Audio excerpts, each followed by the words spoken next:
ചേട്ടാ കൊള്ളാം, നല്ല പടം. കൊള്ളാം, ഇതിൽ ഡിഫറെന്റ് ആയിട്ടുണ്ട് പുള്ളിയുടെ അപ്പത്തേക്കാളും കുറച്ചുകൂടി. ഇത് കുറച്ചുകൂടി ഒരു സീരിയസ് ടൈപ്പ്, ഒരു നല്ലൊരു ഇൻവെസ്റ്റിഗേഷൻ ത്രില്ലർ പോലെ. അങ്ങനെയൊന്നും ഇല്ല, എനിക്ക് ഇഷ്ടപ്പെട്ടു. എല്ലാ പടങ്ങളെക്കാളും എല്ലാരും അഭിനയിച്ച എല്ലാരും നല്ല കാസ്റ്റിംഗ്, ഡയറക്ഷൻസ്. ത്രില്ലറാണ്, ഇൻവെസ്റ്റിഗേഷൻ.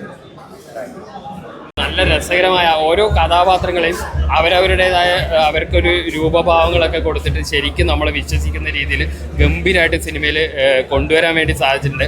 ഓരോ കഥാപാത്രങ്ങൾക്കും വ്യത്യസ്തമായ ഒരു വ്യക്തിത്വവും കൊടുത്തിട്ട് ശരിക്കും നമുക്ക് ആ ഒരു ഗ്രാമത്തിലേക്ക് എൻ്റർ ചെയ്ത ഒരു ഫീല് തുടക്കത്തിൽ തന്നെ നമുക്ക് കിട്ടി. പിന്നെ ഈ ഒരു ക്രൈം ഇൻവെസ്റ്റിഗേഷൻ നമുക്ക് എന്ന് കാണുമ്പോഴും ആ ഒരു രസകരമായിട്ടുള്ള ഒരു സംഭവം. ഇതിനകത്ത് വന്നിരിക്കുന്ന ഈ ഡിറ്റക്റ്റീവും ഈ സിജു വിൽസൻ്റെ പോലീസും തമ്മിലുള്ള അവർ ഒരു ഡ്യുവൽ, അവർ തമ്മിലുള്ള ഒരു പാരലൽ അന്വേഷണമുള്ള ആ ട്രാക്ക് കൂടെ വന്നപ്പോൾ ഇത് കുറച്ചുകൂടെ ഒരു എന്താ പറയുക, കഥ ശരിക്കും ഒരു ഗ്രിപ്പിങ്ങുമായി, കുറച്ചുകൂടി ഇൻട്രസ്റ്റിങ്ങുമായി. അതുപോലെ തന്നെ മ്യൂസിക് ചെയ്ത RC എല്ലാം കൊണ്ട്, അതായത് ഈ സിനിമയ്ക്ക് പുറകെ പഠിച്ച ക്രൂ ഒക്കെ അവരുടെ 100% കൊടുത്തത് നമുക്ക് സ്ക്രീനിൽ കാണാൻ പറ്റി.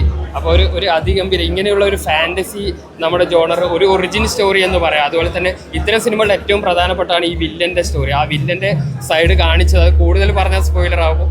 ആ ഒരു നടൻ ചെയ്ത പെർഫോമൻസ്, അതുപോലെ തന്നെ അദ്ദേഹത്തിൻ്റെ ഒരു ഒറിജിൻ സ്റ്റോറി കാണിച്ചതൊക്കെ അതിഗംഭീരമാണ്.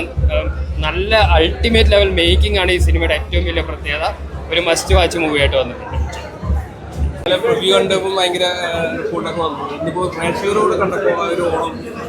അയ്യോ, എനിക്ക് ഭയങ്കര, ഇന്നലെ കണ്ടതിനെക്കാട്ടും ഇന്ന് ഭയങ്കര ഇഷ്ടപ്പെട്ടു. അതെന്താന്ന് എനിക്കറിയില്ല.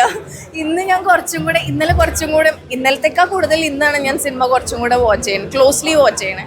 അപ്പം എനിക്ക് ഒന്നും കൂടി ഇഷ്ടപ്പെട്ടു. സാധാരണ രണ്ടാമത് മൂന്നാമത് കാണുമ്പോൾ ബോറടിക്കുന്നതാണ് പറയുക. എനിക്ക് ബോറടിക്കാറുണ്ട്, പക്ഷേ അതെനിക്കറിയില്ല, ചിലപ്പോൾ അഭിനയിച്ചുകൊണ്ടാണ് എന്താണെന്നറിയില്ല, എനിക്ക് ഭയങ്കര ഇഷ്ടപ്പെട്ടു. അപ്പം must watch on theatres movie ആയിട്ട് എനിക്ക് തോന്നി. രസമുണ്ട്, നല്ല പടം.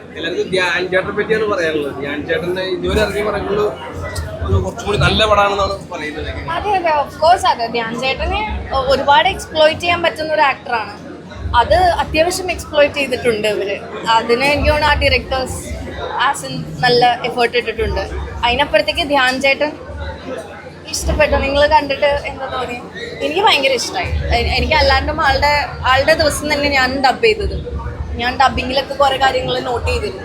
ഭയങ്കര രസമായിട്ടുള്ള ചില നുവാൻസസ് ഒക്കെ ആളെടുക്കുന്നത് ഭയങ്കര രസമാണ്. ഇതിന്റെ മേലേക്ക്, ഇതൊക്കെ മേലെ. അപ്പൊ Dhyan 2.0 I think is justified. കത്തട്ടെ, നിങ്ങൾ കത്തിക്കണം. എന്താ ഇഷ്ടപ്പെട്ട കൂടുതലും? പടം സ്റ്റോറി വൈസ് നല്ല ഡെപ്ത് ഉണ്ട്, പിന്നെ ഇമോഷണലി നല്ല കണക്ട് ആവുന്നുണ്ട്. കൊള്ളാം. ആക്ടിംഗ് ഒക്കെ പെർഫെക്റ്റ് ആയിരുന്നു, പക്കയായിരുന്നു. ആ ക്യാരക്ടറായിട്ട് പുള്ളി സെറ്റ് ആയിട്ടുണ്ട്. ധൈര്യത്തോടെ ടിക്കറ്റ് എടുത്തോ, സെറ്റ് പടം, ഇത്രേ ഉള്ളൂ. ക്യാരക്ടറായിട്ട് അടിപൊളിയായിട്ടുണ്ട്. പടം ഓവറോൾ സെറ്റ് പടം. സുരാജ് ചേട്ടന് കൊള്ളാം, അടിപൊളിയായിട്ടുണ്ട്. എല്ലാവരും കൊള്ളാം, പടം സെറ്റാണ്. സാധാരണത്തേനേക്കാളും കുറച്ച് 2.0 എന്ന് പറഞ്ഞായിരുന്നല്ലോ വന്നത് തന്നെ. അതുപോലെ തന്നെ ആയിട്ടാണ് തോന്നിയത്. പെർഫോമൻസ് വൈസ് ഒക്കെ നന്നായിട്ട് ഒന്ന് അപ്ഗ്രേഡ് ആയിട്ടുണ്ട് ധ്യാൻ എന്നാണ് തോന്നിയത്. കൊള്ളായിരുന്നു.